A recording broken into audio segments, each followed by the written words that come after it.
সমস্ত ছাত্রছাত্রীদেরকে বলবো তোমরা একটু সতর্ক থাকো, কারণ যাদের রেজিস্ট্রেশন হয়নি, বিশেষ করে ক্লাস 11-এর, তারা কিন্তু রেজিস্ট্রেশনের একদম শেষের দিকে চলে এসছে।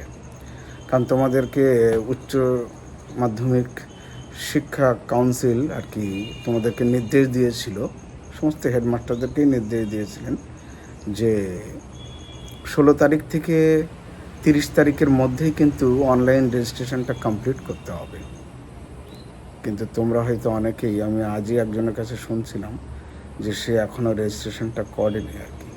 তো এরকম যদি হয়ে থাকে কোনোভাবে, বাই চান্স মিস হয়ে যায়, আশা করি সব স্কুল করে ফেলেছে, তবুও যদি কোনো অসুবিধা থাকে তোমরা অবশ্যই স্কুল কর্তৃপক্ষকে জানাও। আমি স্টুডেন্টদেরকে বলছি আর কি এই বিষয়টা, যে ক্লাস 11 ছাত্রছাত্রীদেরকে, যে তোমাদের যাদের রেজিস্ট্রেশন হয়নি তারা অবশ্যই রেজিস্ট্রেশনটা করে নাও।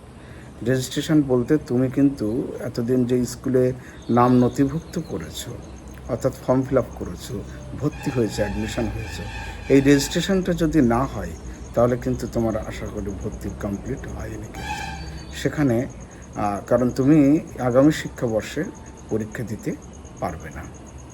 সেই জন্য অবশ্যই রেজিস্ট্রেশনটা গুরুত্বপূর্ণ, এবং রেজিস্ট্রেশনের সময় তোমাদের সাবজেক্টের একটা ব্যাপারটা তোমার লক্ষ্য রাখতে হবে। কারণ ইংরেজি, বাংলা সহ আরও যে সাবজেক্ট, 4টে সাবজেক্ট আছে, তোমরা অবশ্যই সেই সাবজেক্ট নেবেন। এবং যেটা তোমরা চতুর্থ সাবজেক্ট বলছো, 4th সাবজেক্ট, অর্থাৎ ইংলিশ বাংলা বাদ দিয়ে যে 4টে সাবজেক্ট, তার একদম শেষে গিয়ে যে সাবজেক্টটা তোমরা নিচ্ছ সেটাও একটু বুঝে নেবে, কারণ ওই সাবজেক্টেরও একটা গুরুত্ব আছে। তো যাই হোক, তোমরা অবশ্যই রেজিস্ট্রেশনটা করে নাও, তাহলে কিন্তু তোমাদেরই আর কি ভালো হবে বা সুবিধা হবে, আর না হলে তোমরা কিন্তু সামনে পরীক্ষা দিতে পারবে না। তো সকলকে ধন্যবাদ জানিয়ে এখানেই শেষ করছি ভিডিওটা।